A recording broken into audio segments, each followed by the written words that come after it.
Hello everyone and welcome to another high elo game of Age of Empires. Today, a day that started out sunny eventually became one where it not only rained, but there was also snow and hail. Man, it felt like the apocalypse was upon us, but if the apocalypse did come, it would have found me sitting down to watch MbL playing as the Persians in yellow take on GL.DauT playing as the Mongols in blue.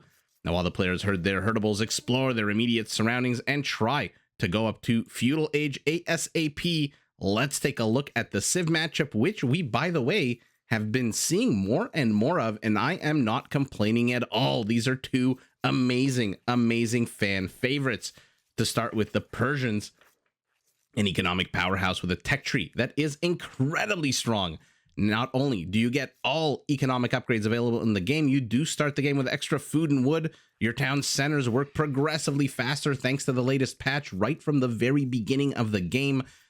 5% now, up to 20% in Imperial, and the Persians can be a pain in the butt to raid because their town centers, take a look, come with double the normal HP, and their castles can be upgraded to take less damage and fire more powerful bullets instead of arrows, which come with an attack bonus against rams and infantry. Now, using their economic advantages, the Persians do focus primarily, I believe, on cavalry. Their cavalry generates 5 gold every time they kill an enemy military unit. Their nightline units come with extra attack against archers, and using every single upgrade available, both in the stable and the blacksmith, the Persians can field not one, but 2 unique cavalry units. The first, the chonkiest of the chonkiest, the War Elephant, comes with a powerful attack, a huge amount of hit points, and does trample damage, but is both super duper expensive and slow, although not quite as slow as it used to be. Now, the second is the Savar. We saw it lately, a heavy cavalry unit that replaces the Persian Paladin and comes with a decent additional attack bonus against archers, which may, as we saw, spoiler alert, in the last game we've watched with these two civilizations, or rather with the Mongols in general, and can be rather problematic. Sorry, I for some reason lost my train of thought watching these two elephants. I got lost in the elephant sauce, I guess. But man, oh man, can the Savar prove problematic with its +5 attack bonus against archers against a civilization like the Mongols. Now, to help support their cavalry, Persian archers and crossbows can be upgraded to turn them into trash units by making them cost only wood. And if you prefer to be more mobile with your archer units, you do get Parthian tactics and age earlier in Castle Age. That is the Persian civilization. This is MbL pushing ostriches. We'll see if they're as stubborn as their dear cousins have proven to be. But in the meantime, let's pivot southeast and take a look at GL.DauT and the Mongols, an incredibly lightning-fast cavalry-centric civilization. Their scout line units come with extra line of sight. Their cav archers fire faster. Their light cav, their hussars, and their steppe lancers all come with 30% more HP. And their unique unit, like the Persian War Elephant, needs no introduction. The Mangadai. This is a lightning fast firing cav archer with an attack bonus against siege units. Now, to keep up with their fast army on the battlefield, Mongol siege units can be upgraded to move 50% faster, which I always want to see. You guys know there's some features that I always want to see in a game, no matter what. It doesn't matter if siege is even necessary. I want to see a battering ram with drill, and that's all I'm going to say about that. Now, to help support their military endeavors, Mongol hunters do work 40% faster, and these structures, their houses, can be upgraded so that they don't lose population space if they get destroyed. GL.DauT, our Mongol, expecting perhaps early aggression, or perhaps wanting to be the one who puts on early aggression, is already beginning to wall off the north and the south of his base. At the 7-minute mark of the game, he's not even done pushing animals, I don't think. No, maybe he is. Right as I say that, looks like MbL is out on the map. GL.DauT, scout. GL.DauT's scout. Oh my god, for some reason I said GL.DauT scout and then my mind went to the episode of The Office with Scott's Tots and the incredibly awkward and hilarious episode that was. But look at this. Look at our Mongol. Okay, a bit of an @ sign wall off. This is interesting. I wonder why he put the house here and not, for example, here, or a house and a palisade here. You would have a lot more access to wood. You could jack the lumber down to this part of the base, but it doesn't really matter. He's got 2 forests. Let's take a look at the positioning of those forests. It looks like MbL, our Persian, is going to hit Feudal Age before our Mongol even clicks up. So our Mongol wants to rush his butt up to castle. He's already got 1 villager on gold, already 23 villagers. So we know what he's about. Primary gold for our Persian, nice and safe in the back. Speaking of nice and safe in the back, primary stone and additional gold, nice and secure. A bit more gold and stone in the rear position, and a relic in this incredibly peaceful herbivore community. This is amazing. We've got ostriches, camels, zebras, anything and everything around that relic. I guess the relic gives them a bit of peace of mind. Forests also well located for our Persian, 2 in the kind of forward position, which means he can create a nice wall off here, and to the north also a wall off to the south. Okay, this is a little bit open, but on the whole, not a bad looking starting base here for our Persian. Our Mongol primary gold also very secure in the back, and look at him, 6 villagers on gold already. You'd think he's Bohemian for something with for some reason with those free mining camp upgrades, but no, these are just 6 gold miners who it looks like, yeah, he's definitely rushing his butt up. Again at the 10.5 minute mark, the game just kind of freezes for a second. Ooh, oh man, what an awesome kill there for DauT. Walls him off just with a barely touched palisade gate. And then the villagers, who got it? Was it you? No. Was it you? No. Must be you then. Yeah, it's you. Good job for that villager, but our Persian, he is here. Let's take a look at what resources he can claim with this. No, primary stone very exposed in the front. We saw the gold. Forests also not in a bad position, but a lot more open to the east, a lot more open to the west. This is not as good a base, I don't think, as MbL. MbL, though, take a look at this, not walling any part of this off. And DauT, that was, by the way, his first kill. MbL already got 3 villager kills, which we'll have seen in picture.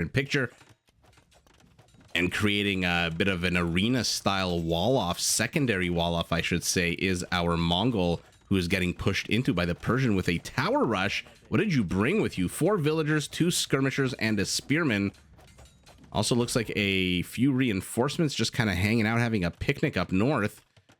Big fat market being placed, but another tower by our Persian. Okay, so he is looking to put on some good amount of pressure. He does not want to deal with Mongols. And look at that, our Mongol still doesn't have the food to go up to castle. So many corners cut. He's down 4 villagers. He's got a secondary structure. Does he? No. He doesn't even have a secondary structure. He doesn't have the wood for it. What an absolute nightmare for DauT. Having to waste his wood on a tower that's sitting there 68%. This is like when you go to New York City and every building just has a bunch of scaffolding around it. It is just sitting there. Looks like the tower, by the way, next to the market was canceled so that it could be rebuilt over here. But what an absolute nightmare for our Mongol, who needs to go up to castle at this point. I mean, what other choice does he have? Okay. Tower canceled on the left, tower rebuilt on the right. We'll see who finishes first. 6 villagers with a later start than 4. Oop, I'm trying to click these 2 towers. Oh, it looks like just barely our Mongol will beat our Persian to the punch. Garrison the villagers, and now let's see how much MbL wants to invest into this. Okay, so I thought he would at least lose a few villagers. Nope. But our Mongol is heading up to Castle Age. Let's take a look. I see some yellow up here. These guys are just kind of hanging out. We've got a random archer being thrown into the mix. MbL is literally throwing the kitchen sink at his opponent. Look at the numbers. 10 army count to 1. 35 civilian population to 28. He's now ahead 8 villagers, 9 army count. This is a really bad start for our Mongol. That being said, never ever discount the Mongols. Never count them out if he can get to Castle Age. He's got 8 villagers on stone. I suspect we know that means a castle, although I never try to predict things. Who knows? Maybe 3 town centers will get plopped down. In the meantime, this Mongol incursion is getting pushed away. 0 kills, but 18 HP damage means that he took a poke from a spearman somewhere. Or a bunch of villagers. 2 farms are lamed, but you know, MbL is not really getting that much damage done. DauT, by the way, with 28. So number one, he's got 10 fewer villagers. Number two, 5 of them are idle. This is just an absolute disaster. An absolute disaster here. He is, oh yeah, this is definitely somebody who wants to get a castle up. He knows he's got to get a castle up. This is very much an arena style play here. And let's see, where are these villagers? Is he trying to castle drop? Is DauT trying to do the thing that DauT is famous for? We've got a bunch of villagers. They've already killed the spearmen. Now more of them, they're carrying their big rocks.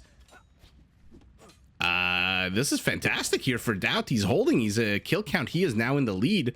I don't think MbL's managed to kill a single additional villager here. These are not exactly the strongest units. And in comes the scout who took a whole bunch of damage from these archers, it looks like. And they finally take him out. Ooh, now finally the villagers are starting to fall with an extra dead. 2 extra dead villagers. And DauT absconds. He's got 629 stone. Are any of these guys carrying stone? They're carrying 12 stone. Okay, he's got 660. He had to buy. That is incredibly sour. He had to buy 100 stone, even though he had about a bajillion villagers up here next to the stone. And he's placing his... Now, is this the right place for a castle? Looks like MbL's tower did fall here, which means the gold is secured. But would you not want to place your castle near the stone?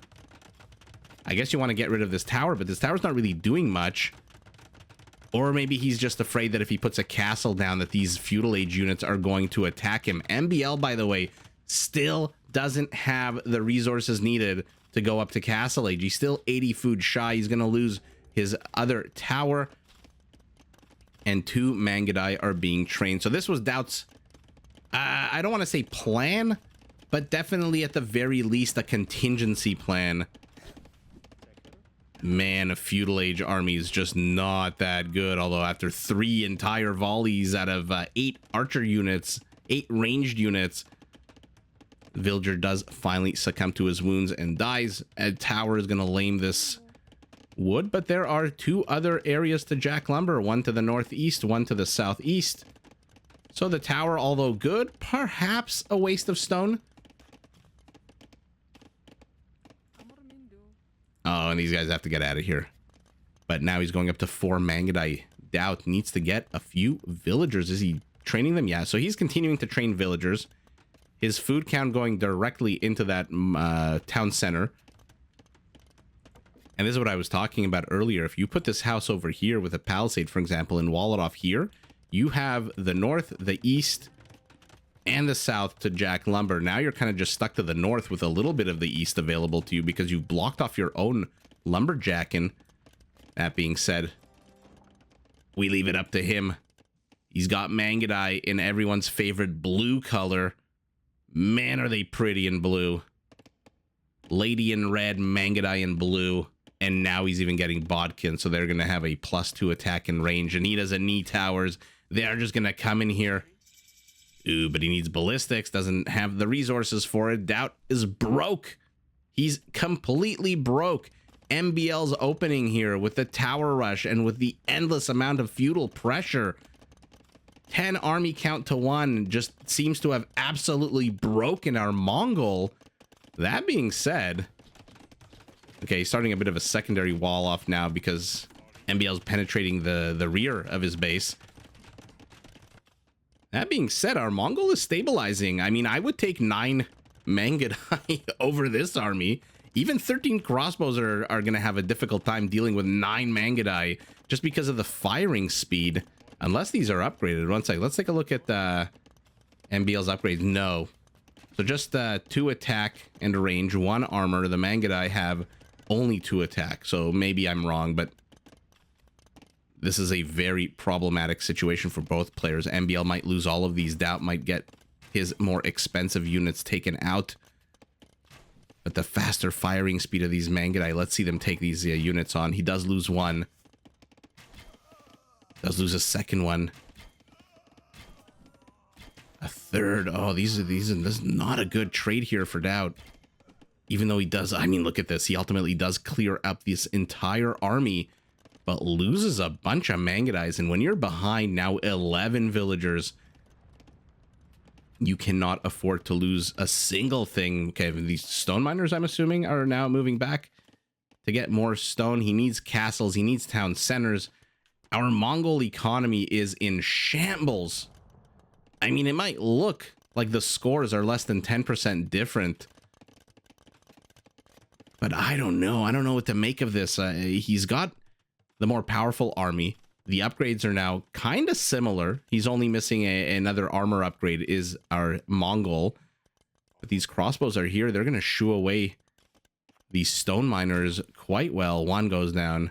He closes the gap, so he doesn't really need ballistics. 2, 3 go down. More and more villagers being picked off at a time when DauT really cannot afford to have any villagers picked off.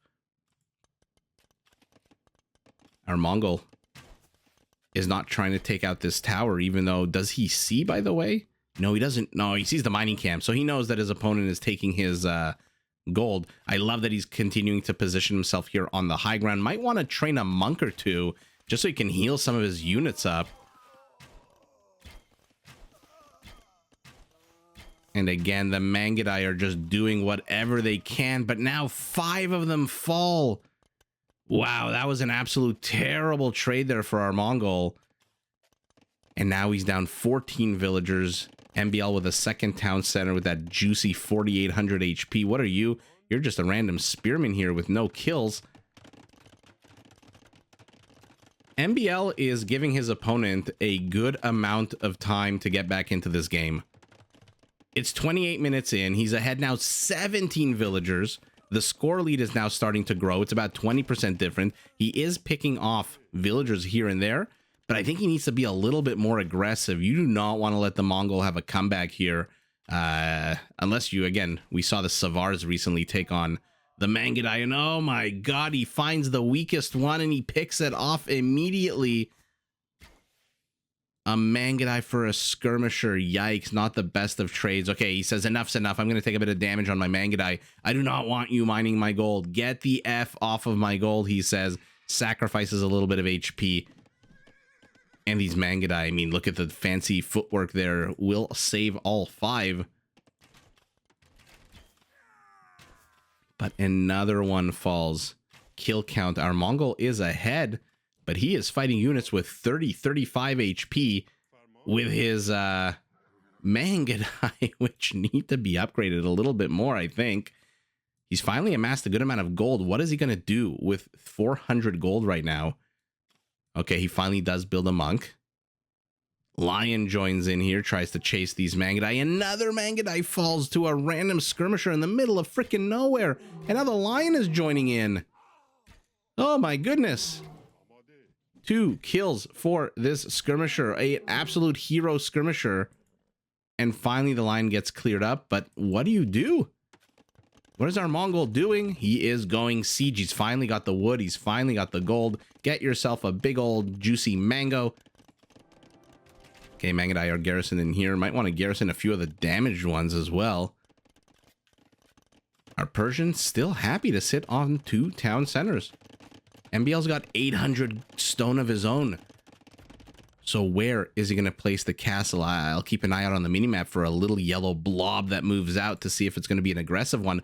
But MbL doing a very interesting thing here. So he's continuing to put pressure on the front of DauT's base with about 11 army supply. Anytime DauT gets even remotely close to these guys, he just runs away to the tower. In the meantime, he's sending little bands, little triumvirates, quadruplets of units all around the map, just trying to pick off individual Mangudai. Because why the hell not? You're trading out skirmishers. By the way, he's got ballistics. Our Mongol doesn't. So it looks like it's about a decent army situation here, especially now with the Mangonel is going to even out the army count very well. And he's getting a relic too.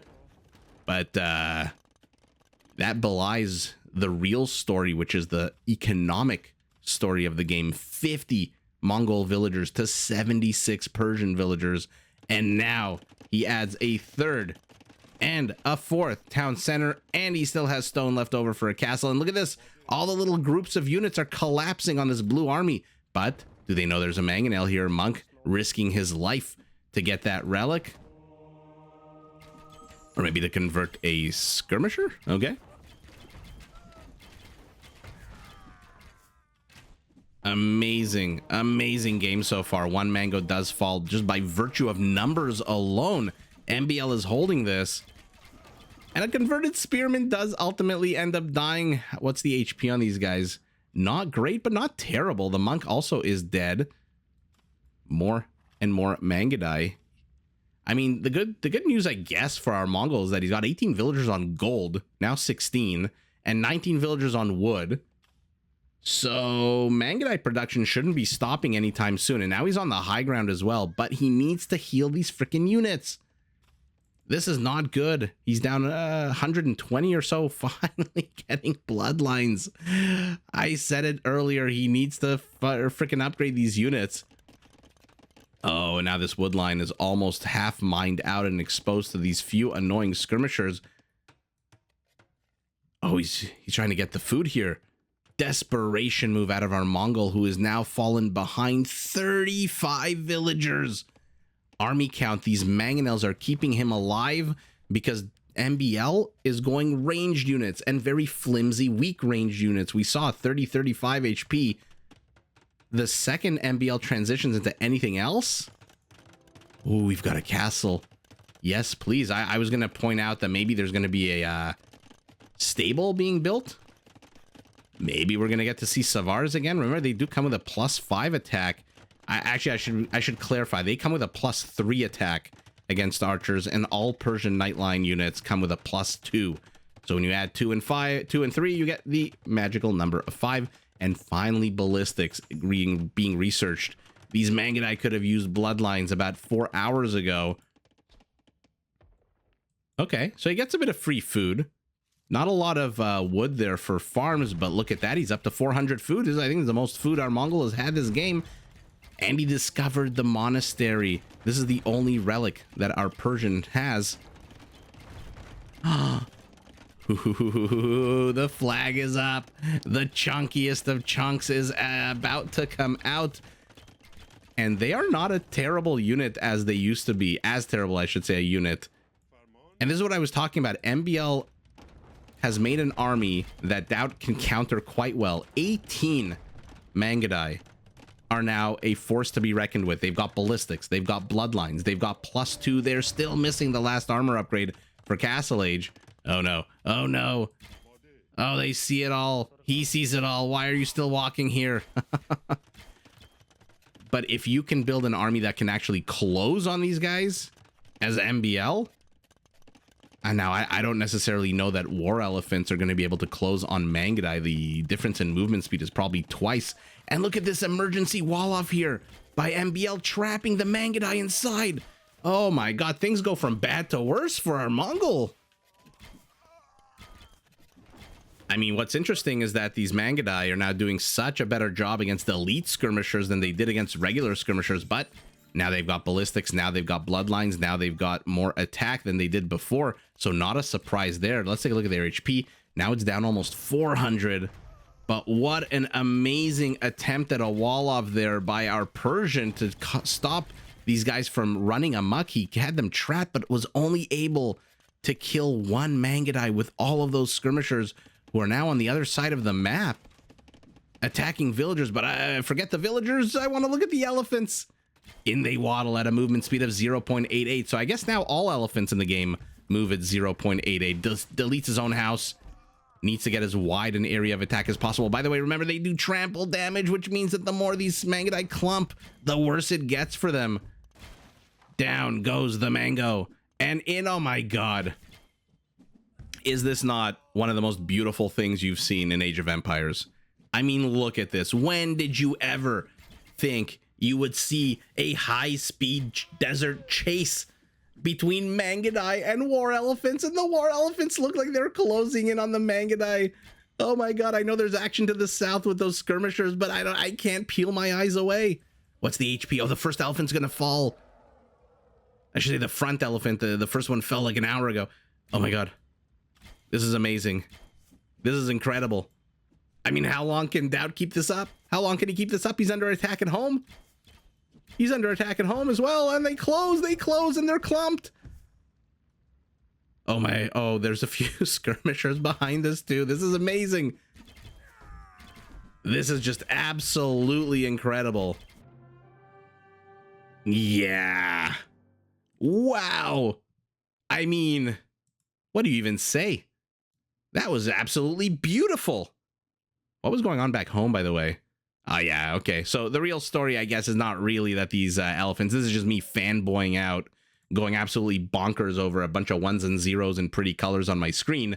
But the real story here is this. The skirmishers look like they just completely ran amok over here and killed anything and everything. Let's watch them on... so even managed to get a converted Mangadai. We'll have seen that on in picture, but wow. When is the last time we saw a high-speed chase that, by the way, the elephants end up winning? Even though they really... I don't think they're going to kill these Mangadai. The Mangadai... Actually, you know what? A few of these are pretty badly damaged. What's their area of effect range? Half a tile. So, yeah, basic kind of half tile. But wow. I mean, I don't know what to say. I'm nerding out quite significantly right now. That chase all the way from here. I mean, thank you so much, developers, for improving the speed of the war elephant. And I think, like I said, I think all elephants now in the game, the battle elephant, at least the battle elephants move. I don't know if elephant archers and definitely not siege and armored elephants, but battle elephants now also move 0.88 tiles per second, I think, since the latest patch. Since they improved these guys as well with their added +1 attack against skirmisher line units, or actually the extra +1 attack. But man, what a game, MbL! For all of those who were commenting about him never winning a game, well, there you go. Using the Persians, this time not the Savar, this time the war elephant and the elite skirmishers. I mean, what an awesome, cool ending animation for this guy, ready to chuck his spear at whoever's living in this house.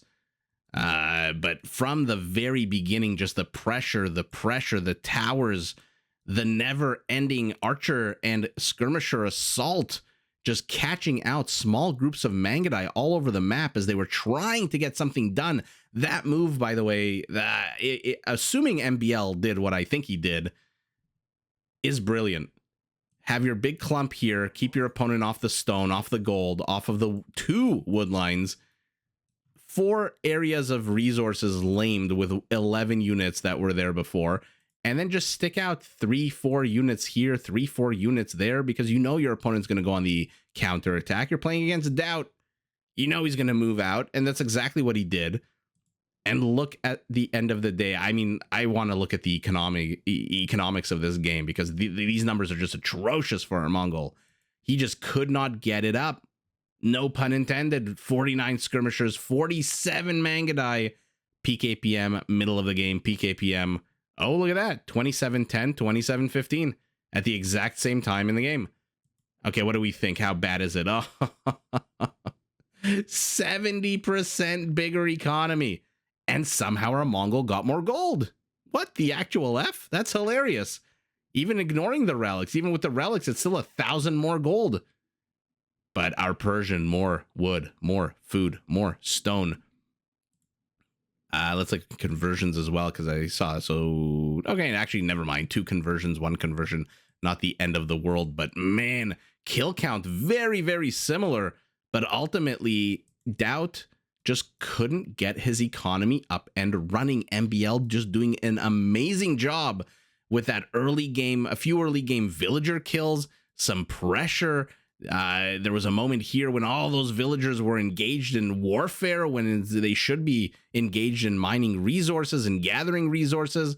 But our Persian, just absolutely secure back home, creates himself, I mean, okay, 1, 2, 3 castles, maybe a bit of overkill, but look at his resources, and he's an Imperial. DauT barely has enough food, but look at the gold for all you pervy meme lords out there. 69 gold, and our Mongol just unfortunately cannot handle the introduction of the chunkiest of chunky boys, even though they're not fully upgraded.